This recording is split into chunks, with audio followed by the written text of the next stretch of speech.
siguiente semestre. ¿Ya? Para que tomen en cuenta, espero que todos me estén escuchando y puedan estar atentos a lo que es la clase.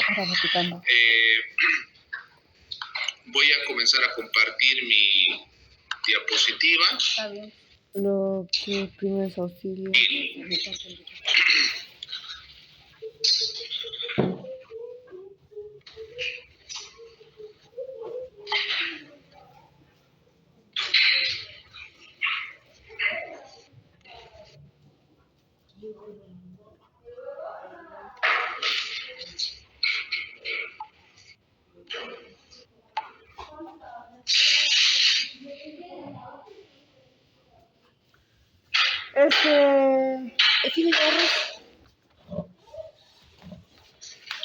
Ok, entonces, como bien decía, este es mi nombre. Actualmente funjo la función como director de la Clínica Jehová Rafa, además de que soy docente de primeros auxilios en lo que es la Universidad Cristiana de Bolivia. Anteriormente también ocupaba el cargo que actualmente tiene el doctor Mauricio, que era, yo también fui jefe de CEAS acá en la universidad, y es por eso que el doctor muy amablemente me ha invitado para que yo pueda también participar en esta capacitación. Y bien, vamos a iniciar con lo que es primeros auxilios netamente. ¿Qué es primeros auxilios? Es la primera atención que nosotros debemos de brindar a la persona que así lo necesite, ¿ya? Entonces, para ello tenemos que tener en cuenta de que debemos seguir ciertos protocolos de atención. Entonces, ¿a quiénes debemos presentar el primer auxilio? Sobre todo son a los pacientes politraumatizados. ¿Qué es politraumatizado? Es aquel paciente que tiene diversas contusiones, diversos golpes o diversas heridas, ¿no? Y que al menos una de ellas puede estar potencialmente amenazando la vida de la persona, ¿ya? Vamos a entender que es los pacientes politraumatizados por accidentes, ya sean de tránsito o laborales, ocupan el tercer lugar de mortalidad a nivel mundial, ¿ya? Y es la primera causa de muerte en sujetos menores de los 45 años porque es la edad promedio donde las personas trabajan y tienen una vida activa, ¿ya? Vamos a entender que del 60 al 70% de los traumatismos se van a producir sobre todo en los accidentes de tránsito, ¿ya? Ahí pueden ver en una imagen. Los pacientes politraumatizados van a tener cronológicamente 3 etapas y de acuerdo a la gravedad del accidente se va a poder detectar cada una de las etapas. La etapa 1 es donde el paciente va a fallecer instantáneamente en el lugar, ¿no? O minutos después prácticamente del traumatismo o del golpe que ha podido suceder. Ya la etapa 2 sería que comprende las primeras horas desde el accidente, ¿no? Y que las muertes van a ser producidas ya por causas potencialmente evitables. Evitables quiere decir que podríamos resolverlas antes de que la persona fallezca. Y la etapa 3, ya esto obviamente van a ser ya complicaciones prácticamente que se van a presentar ya dentro de un hospital. O sea, ya esto es posterior incluso a la atención médica que se le ha brindado. Ahora, debemos entender que debemos realizar una evaluación primaria, o sea, debemos descubrir las lesiones que pueden provocar la muerte en pocos minutos y estabilizar a nuestro paciente. Pero para ello tenemos un protocolo. Y este es ABCDE de la vida. Este es como se denomina, ABCDE de la vida. Y vamos con el primer paso. Como ustedes pueden ver en la imagen, el A, que es el primer paso, va a consistir en ¿qué? En permeabilización de la vía aérea. O sea, permeabilización quiere decir verificar que la persona esté respirando correctamente, ¿ya? Y protección de la columna cervical. La protección de la columna cervical, un poquito más lo vamos a ver en lo que es la clase práctica el día de mañana, pero teóricamente les digo que inicialmente no todos vamos a tener un collarín cervical dentro de nuestra mochila o nuestro bolsón o donde lo ustedes quieran. Entonces, estos son instrumentos que se van a tener más que todo en una ambulancia ya cuando viene el personal capacitado. En este caso, hay una forma de asegurar que con nuestras propias manos podemos asegurar lo que es la columna cervical y poder permeabilizar la vía aérea, o sea, verificar de que tenga un adecuado paso de aire. Entonces, el primer paso, no se olviden, permeabilización de vía aérea y protección de la columna cervical. El segundo paso ya sería el inciso B, que sería asegurar una correcta ventilación. El primero es permeabilizar, Quiere decir, entonces, no se olviden de que vamos a verificar de que haya un flujo correcto, o sea, que esté en una posición adecuada para que esa persona pueda respirar adecuadamente y no se complique. En el caso del paso B, que es asegurar una correcta ventilación y oxigenación, ya es verificar, ¿no? O sea, tenemos que descubrir el tórax, inspeccionar la simetría, la profundidad y frecuencia de los movimientos respiratorios, como comprobar también la integridad de la pared torácica. ¿Qué quiere decir comprobar la integridad de la pared torácica? Es verificar de que no hayan lesiones, como fracturas, por ejemplo, o cortes o incisiones por algún objeto cortopunzante que pueda estar alrededor, ¿no es cierto? Y que pueda haber dañado la caja torácica y por ende pueda dañar también el pulmón, y eso nos va a llevar a una inadecuada oxigenación o ventilación del paciente, ¿no? Y esto ya puede darnos a lo que dice aquí, que tendríamos que descartar la existencia de un neumotórax o hemotórax. Neumotórax es cuando hay escape de aire de los pulmones a la cavidad torácica que está delimitada por una pleura, ¿no? Entonces se escapa el aire, eso es un neumotórax. Ahora, hemotórax es cuando ya existe la presencia de sangre dentro de la cavidad pulmonar, entonces eso es un hemotórax. Esto es lo que teníamos que poder diferenciar para asegurar una correcta ventilación. Además de que tendríamos que, como decía, inspeccionar y ver que no haya nada que esté obstruyendo mi vía respiratoria, ¿no? O sea, puede ser que la persona estaba consumiendo un chicle, una galleta, algún alimento. Hoy en día muchos se ve que consumen el famoso bolo, ¿no? La coca, la hoja de coca, que puede provocarnos una obstrucción de la vía respiratoria y obviamente nos va a llevar a una inadecuada ventilación u oxigenación. Entonces, cuando todo paciente politraumatizado, o sea, todo paciente que ha sufrido un accidente, va a necesitar siempre, o sea, va a requerir siempre de oxígeno. ¿Por qué? Por diferentes circunstancias. Uno, porque sobre todo se encuentra en shock. La persona que ha sufrido un accidente va a estar en shock y por ende va a necesitar tener una adecuada ventilación porque necesitamos estabilizar el shock por el que está pasando la persona.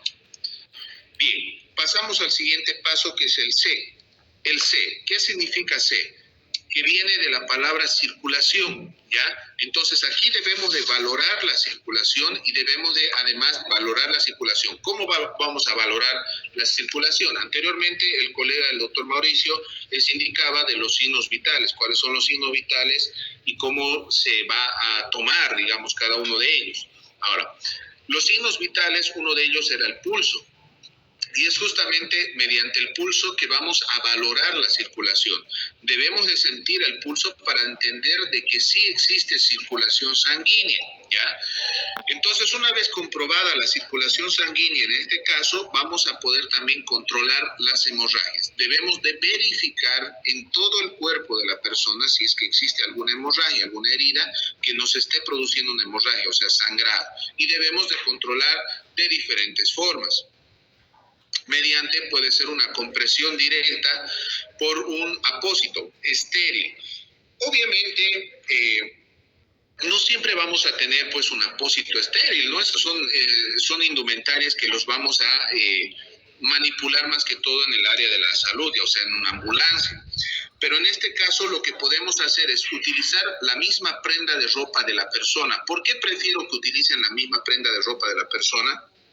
Porque si yo utilizo una externa, puede ser que esa persona externa tenga una bacteria que esta persona que está siendo atendida no tenía y puedo introducírsela en su sistema circulatorio y provocar una reacción bacteriana, o sea, una infección bacteriana a estas nuevas bacterias que se le está introduciendo. Por eso prefiero, porque apósito estéril, como les decía, no lo vamos a tener en ese momento a nuestro alcance, ¿ya? Pero sí tenemos que hacer el control de hemorragias externas mediante una compresión directa. O sea, quiere decir que debemos de comprimir en el lugar con una compresa, un trapo, para que de esta forma se pueda evitar el sangrado. En la actualidad se considera que los torniquetes como medio hemostático, o sea, como medio de control de hemorragias, solo deben ser utilizados cuando sea necesario, en otras palabras, ¿ya? Quiere decir que el torniquete lo que va a ocasionar, que ustedes han debido ver muchas veces eso en películas, por ejemplo, cuando en las guerras, ¿no? se tienen alguna, no sé, herida de bala o algo así, hay bastante sangrado y les colocan el torniquete. Pero ¿qué es lo que pasa con el torniquete? El torniquete lo que nos va a hacer es cortar la circulación sanguínea por completo. Y al cortarnos la circulación sanguínea por completo, lo que va a hacer es que a ese lugar, a ese miembro, ya sea pierna, brazo o algún otro lugar, no va a llegar la sangre necesaria y por ende no va a tener los nutrientes necesarios para poder seguir con vida, ¿me entiende? Porque todo nuestro organismo, quien delimita la vida es justamente la sangre, quien lleva proteínas, enzimas, vitaminas, líquidos y todo lo que es necesario para que cada célula de nuestro cuerpo pueda vivir. Entonces es por eso que el torniquete se puede utilizar, sí, pero hay que saberlo utilizar de una manera adecuada y si es necesario. De no ser necesario, no vamos a utilizar lo que es el torniquete.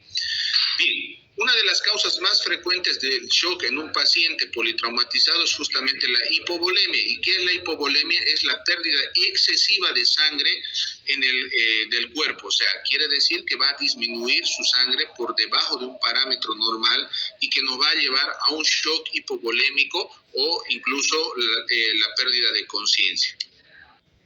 ¿Ya? Bien, pasamos al siguiente paso, que es la D. Okay. La D es justamente el déficit neurológico que vamos a tener que valorar. O sea, vamos a valorar la parte neurológica. ¿Cómo vamos a hacer? Tenemos que valorar el nivel de conciencia y debemos ver la necesidad de iniciar medidas de atención para evitar un edema cerebral, digamos, ¿no? O sea, quiere decir, por ejemplo, que cuando nosotros estamos con un paciente, debemos de evaluar a nuestro paciente con preguntas sencillas y estratégicas, como por ejemplo, debemos de decirle, ¿cómo se llama usted? ¿Dónde se encuentra? ¿Qué edad tiene? ¿Con quién se encuentra? ¿A dónde se dirigía? Preguntas concretas en las que yo pueda irme orientando de que esta persona realmente está orientada o pueda estar desorientada. Porque si le preguntan, por ejemplo, no sé, a su edad y es una persona de alrededor, obviamente nunca vamos a saber por completo, pero es una persona de alrededor, no sé, 70 años y nos dice que tiene 15 años, obviamente ahí yo puedo sobreentender de que esta persona está comenzando a tener una desvariación de la realidad y por ende voy a entender que probablemente haya una lesión a nivel del cerebro, un edema cerebral. Y esta sería una complicación porque esto nos podría llevar a la muerte muy sigilosamente, o sea, quiere decir que probablemente ni siquiera se enteren de que la persona está por morir, pero realmente sí va a pasar. Entonces, como les decía, una de las formas de poder evaluar este aspecto es justamente con preguntas claves como su nombre, edad, lugar donde se encuentra, dónde se dirigía, preguntas concretas, qué día es hoy, en qué año nos encontramos, o preguntas muy concretas. Pero además de eso, que es un poquito obviamente más compleja, es la escala de Glasgow, que es una escala en la cual sobre todo el personal de salud que va a llegar a atenderlo ya lo va a hacer. Es una evaluación un poco más profunda que tiene puntuación y que nos puede indicar si la persona está a punto de entrar en coma o no. Además de eso, también tenemos la evaluación del reflejo pupilar, ¿no? El reflejo pupilar, como el doctor anteriormente mencionó, lo he incluido en lo que es signos vitales, pero no es que sea un signo vital propiamente dicho, pero sí se puede interpretar de que de estar ausente probablemente nos indique muerte, ¿no? Entonces, no necesariamente siempre nos va a indicar muerte la ausencia del reflejo pupilar, pero probablemente sí. Esta es la escala de Glasgow, les decía que tiene puntuación, es un poco más compleja podérsela aprender, por eso es que simplemente la vamos a mencionar, de que sí existe la escala de Glasgow para que ustedes puedan evaluar. Pero esto lo van a ir aprendiendo a lo largo de la carrera, sobre todo el área de medicina, ¿no? El área de medicina. El resto, por el momento, tenemos que entender que con preguntas sencillas, como les había dicho, podemos evaluar justamente el déficit neurológico. ¿Ya?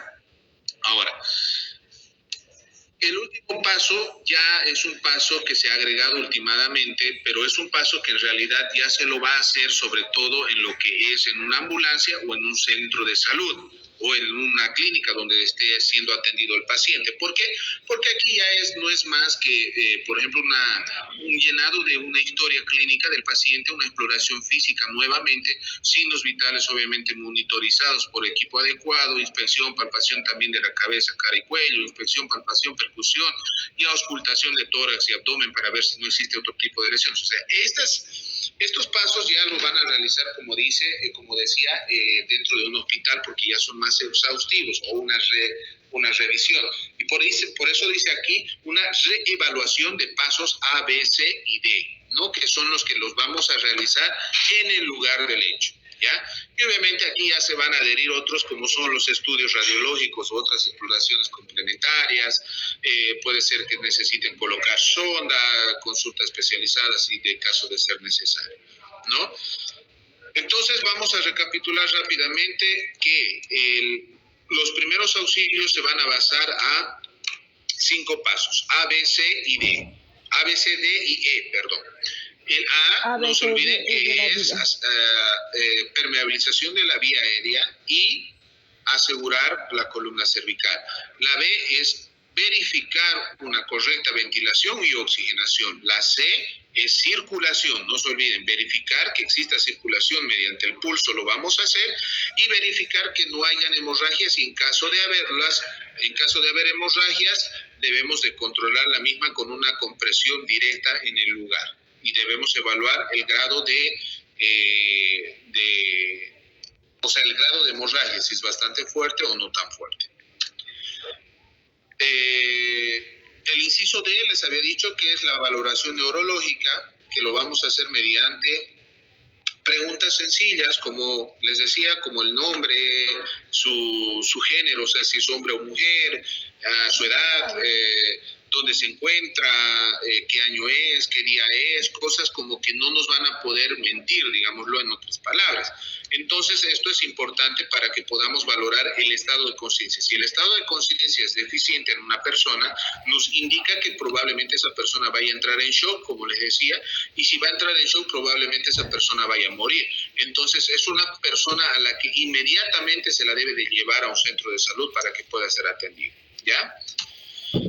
Ahora, vamos a continuar en lo que es primeros auxilios. Una vez visto qué debemos de hacer cuando encontramos un accidente, un paciente politraumatizado, puede ser que incluso se haya caído de las gradas, ya sabemos cuáles son los pasos que debemos de hacer.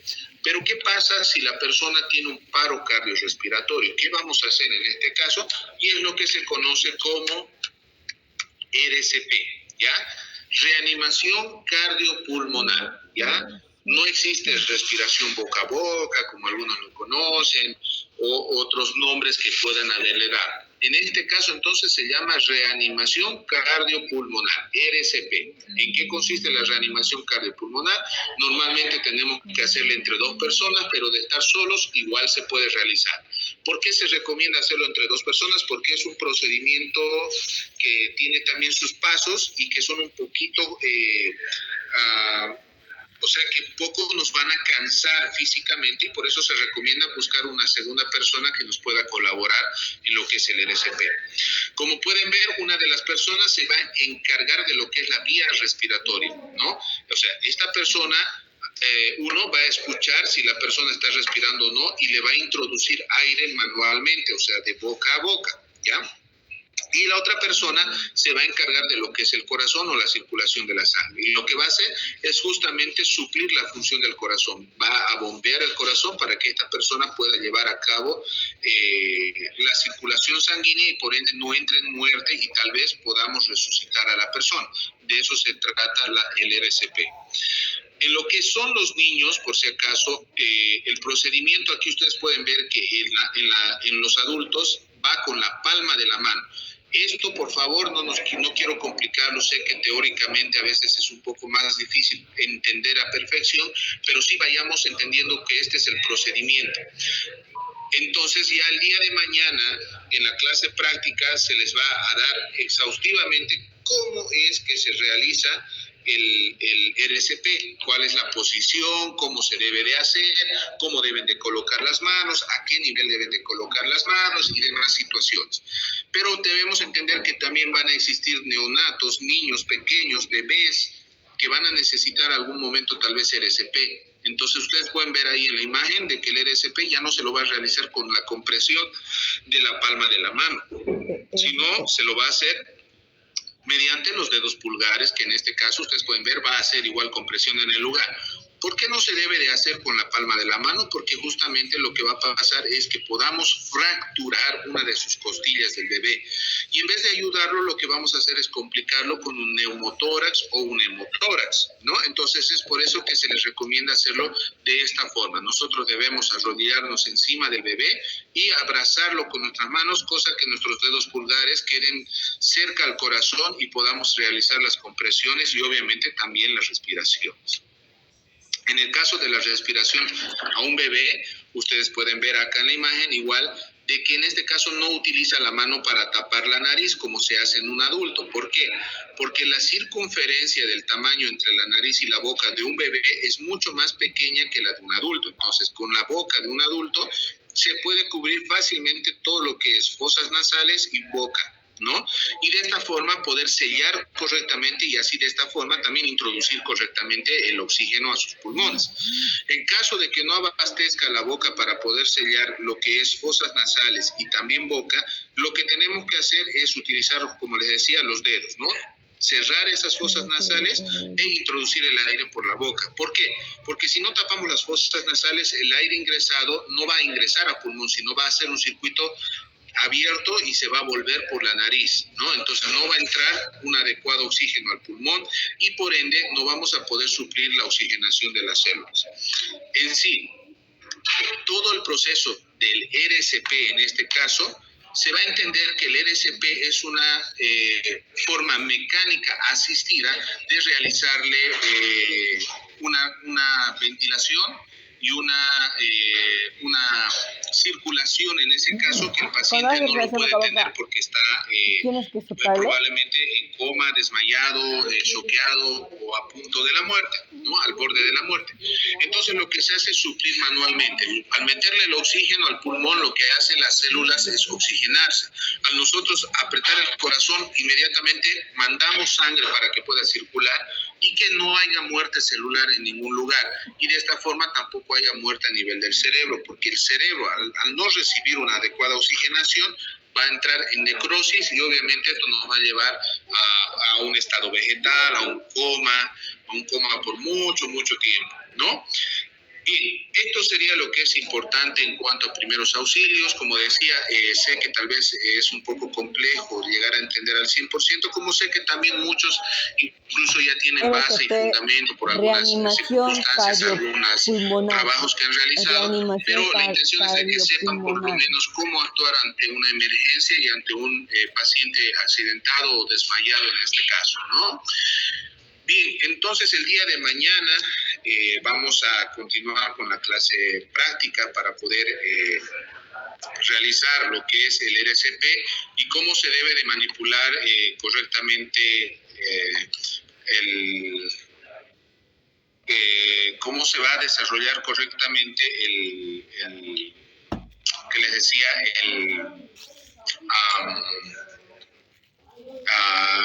el RCP y una correcta atención de un paciente politraumatizado, ¿no? Entonces, eso sería en cuanto a primeros auxilios y espero que esté quedando de la mejor manera claro para ustedes y así puedan, como decía, puedan resolver, ¿no?, una situación en caso de las brigadas médicas que nosotros realizamos en la universidad, porque es importante, ¿no? No falta que en algún momento se nos pueda presentar alguna circunstancia en la que tengamos que asistir y que tal vez no tengamos el conocimiento.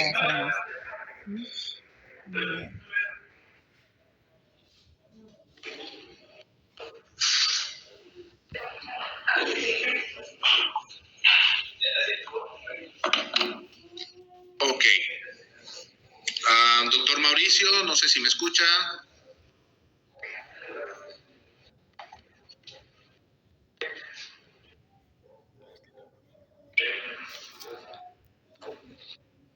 Doctor Mauricio.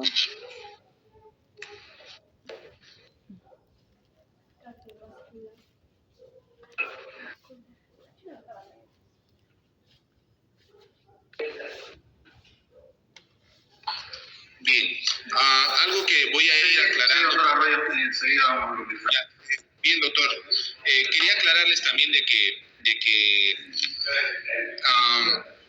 en este caso, ¿no? En este caso de lo que es la capacitación no es un aula donde podemos interactuar con todos los estudiantes que nos están en este momento escuchando. Pero por favor, ante cualquier duda o consulta existe la sección de comentarios y el doctor Mauricio se encuentra en este momento con todo su equipo logístico para que ustedes puedan escribirla ahí y de alguna forma puedan resolverle sus dudas para que ustedes puedan estar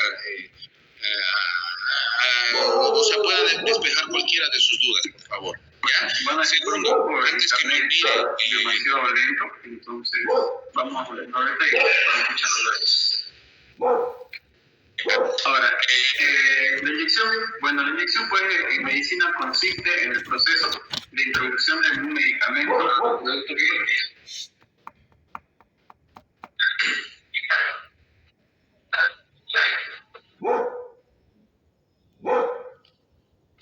A ver, traen de baja más que van a dar. ¿Le escuchan?